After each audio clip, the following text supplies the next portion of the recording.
Faktanya menurut saya itu masih banyak masyarakat kita yang belum paham sebetulnya apa itu makna daripada social distancing itu.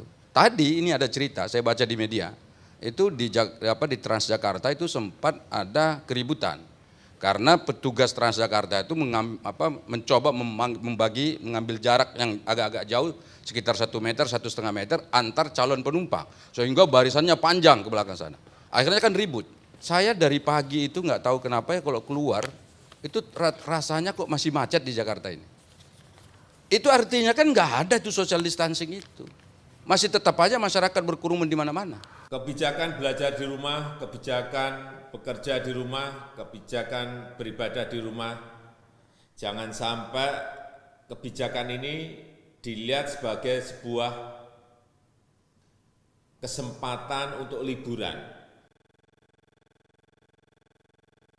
Apakah kebijakan tadi social distancing ini itu sudah dikomunikasikan dengan tokoh-tokoh umat beragama? Memang Majelis Ulama sudah mengeluarkan fatwa. Muhammadiyah, NU juga saya dengar sudah mengeluarkan himbauan di mana-mana. Udah bagus itu. Tetapi ini pada praktek dan implementasinya orang-orang ini masih punya tafsir yang berbeda-beda terkait dengan ajaran agama. Satu contoh, misalnya kita katakan jangan pergi sholat berjamaah di masjid. Yang saya pahami, sholat di masjid itu wajib. Selain itu saya minta juga gugus tugas untuk mengajak lembaga-lembaga keagamaan, tokoh-tokoh agama untuk bersama-sama mencegah potensi penyebaran COVID-19 di kegiatan-kegiatan keagamaan. Di mana peta paling banyak persebaran virus ini? Apakah di Jakarta, di Bandung, Surabaya, Bali, Medan, atau kota-kota lain? Kenapa nggak bisa diketahui? Karena memang belum ada peta yang jelas. Nah sekarang pertanyaan saya, di mana ini? Kalau petanya saja nggak tahu kita di mana, bagaimana cara kita untuk mengatasinya? Ini kan rata-rata ini yang ketahuan ini, yang lapor, datang ke rumah sakit diperiksa, yang ada riwayat kontak. Kan itu yang dicari sekarang. Sementara persebarannya sekarang bukan hanya riwayat kontak. Ini kenapa belum ketahuan? Ya karena nggak dilakukan sampling yang jelas. Tadi Korea berhasil menurunkan memang tidak lockdown, tapi dia samplingnya masif. Segera lakukan rapid test, tes cepat dengan cakupan yang lebih besar, agar deteksi dini, kemungkinan indikasi awal seorang terpapar COVID-19 bisa kita lakukan. Saya minta alat rapid test terus diperbanyak. Belum lagi tadi laboratoriumnya berapa sih kalau dibuat sampling masif, kalau hanya 12 ya cukup enggak untuk 267 rakyat Indonesia? Enggak cukup Pak. Bagaimana cara kita meyakinkan masyarakat kalau kita ini sekarang pada zona nyaman? Juga memperbanyak tempat-tempat untuk melakukan tes dan melibatkan rumah sakit baik pemerintah, milik BUMN, Pemda, rumah sakit milik TNI dan Polri dan swasta, dan lembaga-lembaga riset dan pendidikan tinggi yang mendapatkan rekomendasi dari Kementerian Kesehatan. Saya juga khawatir dengan kesiapan rumah-rumah sakit kita dan ruang isolasi yang tersedia di rumah-rumah sakit itu. Ternyata rumah sakit Adam Malik di Kota Medan, itu ruang isolasinya hanya ada 11 dan itu sudah full. Sekarang ada 75 orang di sana sekarang yang ngantri harus masuk ruang isolasi. Mau ditaruh kemana? Dari 132 rumah sakit rujukan itu salah satunya adalah Rumah Sakit Padang Sidempuan. Yang pertama, tidak ada ruang isolasi. Yang kedua, tidak ada alat deteksi COVID-19 yang memadai. Yang ketiga, tidak ada APD, alat pelindung diri. Akhirnya apa? Setiap orang yang sakit di daerah itu dibawanya ke Medan. Pertanyaan saya, dari 132 rumah sakit itu ruang isolasinya sebetulnya berapa? Cukup enggak? Apakah kita siap tempur atau jangan-jangan seperti yang dulu-dulu, seperti kebakaran, nunggu hujan? Ya jangan sampai begitu. Kita ini kan bernegara, kita kan pingin diurus. Itulah sebabnya kita ikut pemilu. Rumah sakit swasta itu banyak.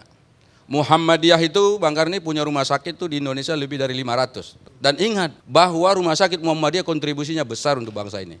Saya mau kasih tahu, bulan November tahun lalu, utang dari BPJS ke rumah sakit Muhammadiyah itu 1,2 triliun. Berapa bulan kemudian dibayar sekitar 328 miliar.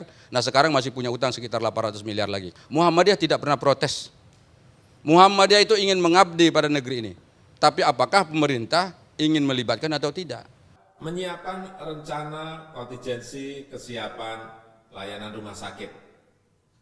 baik rumah sakit rujukan, juga mobilisasi rumah sakit yang lain, baik milik BUMN, TNI Polri, rumah sakit swasta, dan juga rumah sakit darurat apabila diperlukan. Dari tadi di grup WA grupnya Komisi 9 itu masih ribut soal bagaimana agar kita bisa memenuhi seluruh kebutuhan para medis. Ada beberapa tempat, saya contohkan misalnya, harga APD itu awalnya itu kalau yang pakaian kayak gitu harganya itu 165.000 Bang Karni. Hari ini di kota Cirebon harganya 680.000. Ini kan barangnya nggak ada, langka. Kenapa bisa langka ini barangnya? Kan hanya dipakai oleh para medis.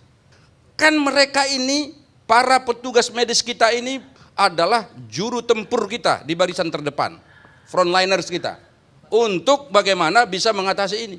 Saya ingin perlindungan maksimal kepada para dokter, tenaga medis, dan jajaran yang berada di rumah sakit yang melayani pasien yang terinfeksi COVID-19. Pastikan ketersediaan alat pelindung diri, APD, karena mereka berada di garis terdepan sehingga petugas kesehatan harus terlindung. Masker, hand sanitizer, itu juga hilang. Ternyata menurut BPS bahwa ekspor masker ke Cina, Singapura, dan Hong Kong sejak Januari, Februari itu menaik 504,5%. Ya wajar saja sekarang nggak ada. Saya minta kebutuhan alat-alat kesehatan seperti masker, hand sanitizer dipastikan tersedia. Kita untuk ekspor masker dan alat-alat kesehatan yang diperlukan untuk ini lebih baik di stok terlebih dahulu, pastikan terlebih dahulu stok dalam negeri cukup. Terkait dengan perakiraan atau prediksi BIN, Badan Intelijen Negara kita mengatakan ini nanti puncaknya adalah pada bulan April dan Mei. Bulan April dan Mei itu adalah bulan Ramadan. Apakah misalnya kita ini sudah mempersiapkan bahan-bahan pokoknya yang dibutuhkan oleh masyarakat kita? Apakah misalnya obat-obatan yang dibutuhkan untuk mereka juga sudah ada, dan lain sebagainya. Saya minta dipastikan ketersediaan dan stabilitas harga barang-barang kebutuhan pokok yang dibutuhkan oleh masyarakat. Saya kemarin sudah cek di Bulog, saya melihat stok kita lebih dari cukup. Kemudian saya kira Maret ini banyak daerah juga mulai panen raya, April juga masih ada panen raya, hingga penyerapan oleh Bulog juga agar diatur.